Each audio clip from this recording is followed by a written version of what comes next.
It occurs to me to note that in our Advent time, we have a particularly special Sunday in our weeks of Advent.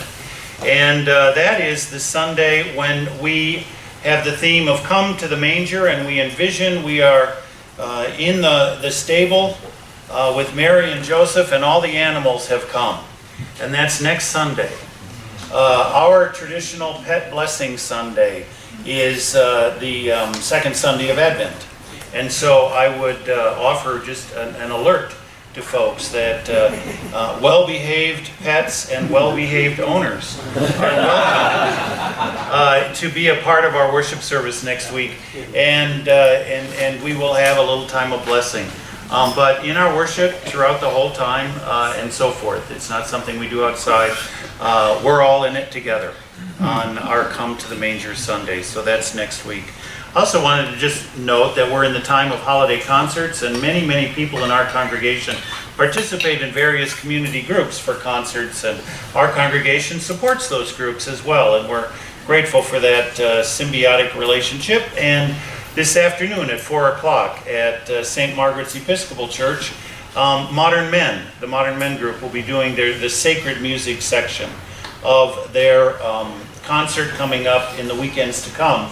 And they'll be having the St. Margaret's pipe organ and so forth. So there are several of us that are looking forward to participating in that. But 4 o'clock, and you hear JR and Rod are here today. Wonderfully faithful they are, and we keep you in our prayers and look forward to seeing you later this afternoon. Can you pray with me, please? God, continue to bless us in this time of worship. We are in relationship with you as people have for so many years, bringing our heart and soul and mind and strength together for worship and support of one another in faithful community. As we continue on, let it be that the word that you have for each of us is the word that comes into our minds and our hearts. It's the word that we then are able to make manifest to others with whom we live and love. Let it be that, as the psalmist prayed so many years ago, that the meditations of our hearts and the words of my mouth are acceptable to you, O God, our rock and our Redeemer. Amen. Amen.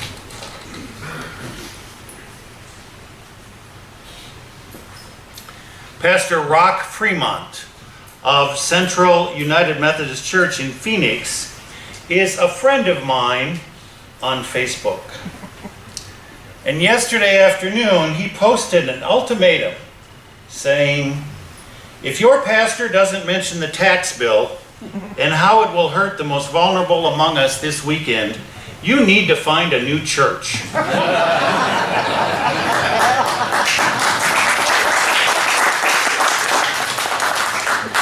Now, granted, he was talking to his online followers, but I almost wrote back to say that I felt assured that my credibility was intact because I brought up the tax topic last Sunday. I try to think of myself as a forward thinker. With the readings today from the prophet Isaiah and the social justice-oriented Gospel of Mark, it is only right that we who say our mission is to agitate for God's peace and justice in our community and around the world would hear some words about the current events in our national identity. Here comes some more. Not a lot, but a few. While the words of Isaiah are strong today, they are not nearly as caustic and strong as Isaiah's words can be. In other sections of the biggest book in the Bible library, written over 300 years in 3 main sections by multiple authors, the Isaiah writers are riveting in condemnations of the rich who take advantage of the poor and crooks who get away with unjust actions toward the lowly in society. When we read the major and minor prophets in the Hebrew Scriptures, it is not hard to see and yes, to recognize the indicting connection to many of the actions of powerful people in our time. When we have more time, we'll look at a few of those together, like we have done in Bible Bites from time to time, and particularly when we read the prophet Isaiah. a few months ago. Now, the Gospel of Mark is the first gospel in our Bible historically. In our Christian Testament, it was written before the other Gospels. It was written about a decade or so after Jesus left the planet. Its writings were contemporary with Paul's writings. And so it is a good reflection of the thinking and actions of the earliest church. There was no reference to the Nativity in Mark, nor to the resurrection in Mark's Gospel. The most notable word in the Markan Gospel is immediately. Greek for immediately. Much happened immediately. This is a signal from the writer of the importance of the ministry of Jesus. The immediacy of now is important. And the now and forever, never passing away ministry of Jesus is healing people and lifting them from the dregs of existence immediately. The early church was committed to agitating for God's peace and justice in their community and their known world. The Reverend Dr. J. Bennett Guest was our guest preacher on the Sunday that we celebrated Bloom's 10 years of affiliation with the UCC. He was a national executive for local church ministries in our denomination at the time. And he had held many national positions prior to that, after being a local church pastor in Kentucky. He's now the executive director of the Ohio State ACLU organization. And even in his secular job now, he has not lost his faithful foundation. And the season we Christians are now in, he wrote recently a few words about. Advent. The notion that God is cooking up a brand new, radically inclusive thing, which starts December 3rd. The ancient texts that we will read and hear could not be more countercultural or antithetical to the current U.S. government's policies of hateful dominance, retribution, and exclusion. Listen to the scriptures as if you were the people then living under hate-infused occupation by Romans. And you might just catch a glimpse of the evergreen relevance of the message of the gospel. Religion is not superstitious magic, nor an eternal insurance policy. It's a realization that human history often rhymes, and we best pay attention. The names, dates, and circumstances may change, but the quest for justice is holy and eternal. Now, I said the Gospel of Mark was all about things happening immediately. While the message of immediacy makes the coming of Jesus as Christ relevant, it did not always make for it to happen in real time. An ancient Greek saying that is first heard a couple of hundred years after Jesus, shouldn't say first heard, first recorded a couple of hundred years after Jesus, was a phrase by an unknown poet that was quoted as a popular adage, something that was being said often in their time.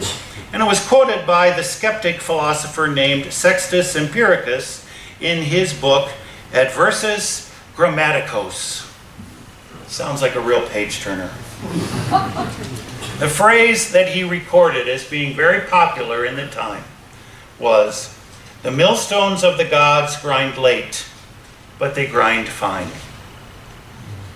Another way it gets said is, mills of the gods grind exceedingly slow, but grind exceedingly fine.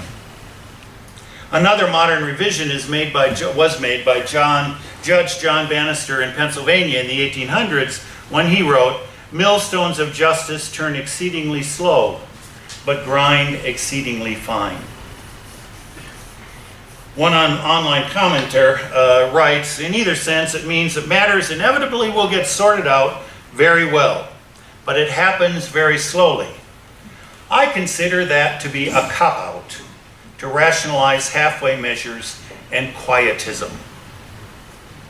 Now I imagine that you know that a millstone is a big stone, usually turned by a water wheel or animals or a windmill, and it's used to grind grain into flour.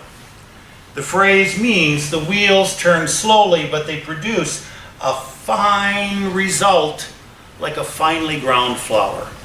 Think about corn chip texture. I think about corn chip texture a lot.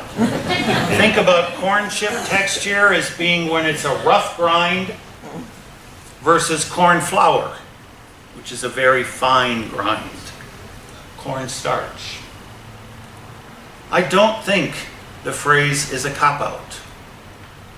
When I am discouraged with the way things are going, this ancient proverb helps me put matters into perspective. When hope is hard to find, I try to remember that it comes with the fine grind. The reality of human life is that we are better off in many ways than when we first evolved. But progress is slow. It is a slowly turning wheel in the realm of eternal energy and earthly existence. There is hope for us to have, even when our legislators pass a bill, a tax bill, that only 29% of the population favors. While keeping a sense of the immediacy of our benevolent ministries and relationships, which we are called to do and love, we can have hope that the justice and compassion we work for is contributing to the fine grind that God and the gods have been motivating for eons. A famous bishop and celebrated preacher in the Methodist tradition offers a story. Rabbi Hugo Grein was sent to Auschwitz as a little boy. In the midst of the concentration camp's death and horror, many Jews held on to whatever shreds of their religious observance they could. One cold winter's night, Hugo's father gathered the family in the barracks. It was the first night of Hanukkah, the Feast of Lights. The young child watched in horror as his father took the family's last pad of butter and made a makeshift candle using a string from his ragged clothes. And then he took a match that somehow he had, and he lit the tiny, fragile candle. "Father, no!" Hugo cried. "That butter is our last bit of food. How shall we live?" We can live many days without food. We cannot live a single minute without hope. This is the fire of hope. Never let it go out. Not here, not anywhere. And I can say, not any time. Thanks be to God. Amen.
you.